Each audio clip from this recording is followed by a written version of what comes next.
Do Evangelho de Jesus Cristo segundo João.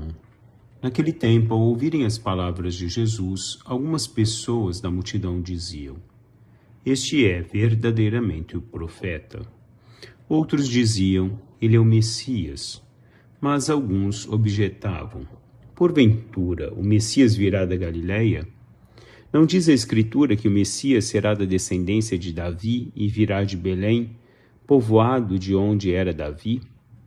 Assim, houve divisão no meio do povo por causa de Jesus. Alguns queriam prendê-lo, mas ninguém pôs as mãos nele. Então, os guardas do templo voltaram para os sumos sacerdotes e os fariseus, e estes lhe perguntaram: "Por que não o trouxestes?" Os guardas responderam: "Ninguém jamais falou como este homem." Então os fariseus disseram-lhes: "Também vós vos deixastes enganar? Por acaso alguns dos chefes ou dos fariseus acreditou nele? Mas esta gente que não conhece a lei é maldita." Nicodemos, porém, um dos fariseus, aquele que se tinha encontrado com Jesus anteriormente, disse: "Será que a nossa lei julga alguém antes de o ouvir e saber o que ele fez?" Eles responderam: "Também tu és galileu, porventura? Vai estudar e verás que da Galileia não surge profeta." E cada um voltou para a sua casa. Palavra da salvação. Jesus é mais ofendido por aqueles que o conhecem e não o amam. São Padre Pio de Petreutina. Um bom dia a todos nesse dia 21 de março, sábado, na quarta semana do tempo da Quaresma. A rejeição a Jesus. Hoje o Evangelho nos traz o questionamento sobre a messianidade de Jesus Cristo. A rejeição dele por parte dos mestres e dos doutores da lei. A rejeição com relação ao Filho de Deus e a rejeição ao próprio Deus. Jesus nos diz: "Quem me vê, vê o Pai." Jesus, como ele nos fala, é o enviado de Deus, a presença do Filho de Deus entre nós. "Quem a mim acolhe, acolhe aquele que me enviou", ele nos diz.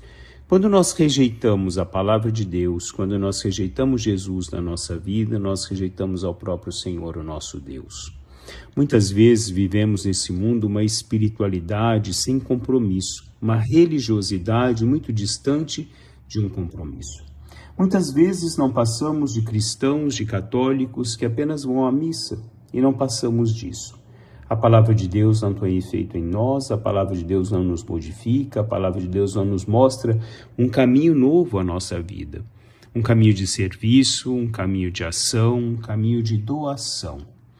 A recusa de Deus é a raiz das crises do homem moderno, já exaltava o Papa Bento XVI, nos alertando a tudo isso. O mundo hoje rejeita ao seu modo a Jesus Cristo. Os judeus rejeitavam Jesus porque era uma disputa de poder, uma disputa de um parâmetro de religiosidade, de concepção de religiosidade. Nós hoje sabemos que Jesus é o Filho de Deus. O processo todo histórico nos mostra que Jesus, a encarnação do Verbo que habitou entre nós, ressurgiu dos mortos para nos dar a vida, é perfeitamente o Filho de Deus. Mas quantas vezes o mundo se fecha a essa presença do Senhor? Porque quando nós não o vivemos, quando nós não agregamos à nossa vida essa presença e a palavra de Deus, nós agimos como se nós rejeitássemos Jesus.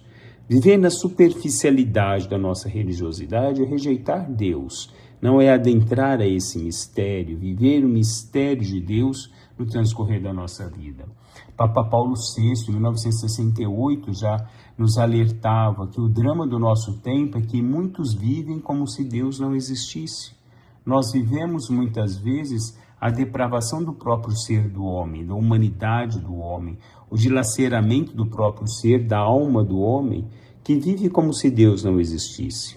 Vive como se um dia nós não tivéssemos julgamento pelos nossos atos. Vivem totalmente distantes dessa presença de Deus. São João Paulo II alertava também que o homem não pode viver sem amor. Ele permanece para si mesmo um ser incompreensível se não encontra Cristo. Assim, se nós não encontramos Cristo na nossa vida, se nós não colocamos Cristo em tudo aquilo que nós fazemos, se na nossa vida não existe à frente de nós essa presença de Cristo, nós vivemos sem amor, porque São João nos diz que Deus é amor.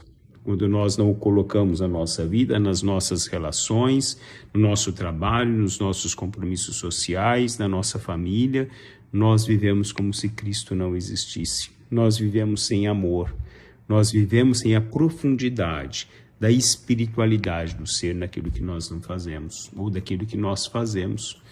Olhar essa presença de Deus no transcorrer da nossa vida, deixarmos com que Deus seja em nós, através de nós no transcorrer da nossa caminhada.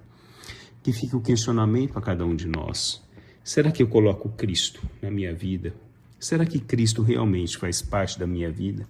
Ou será que eu vivo um distanciamento, apenas um reconhecimento, mas não uma vivência dessa presença de Deus na minha vida? Um bom dia a todos, louvado seja nosso Senhor Jesus Cristo, para sempre seja louvado.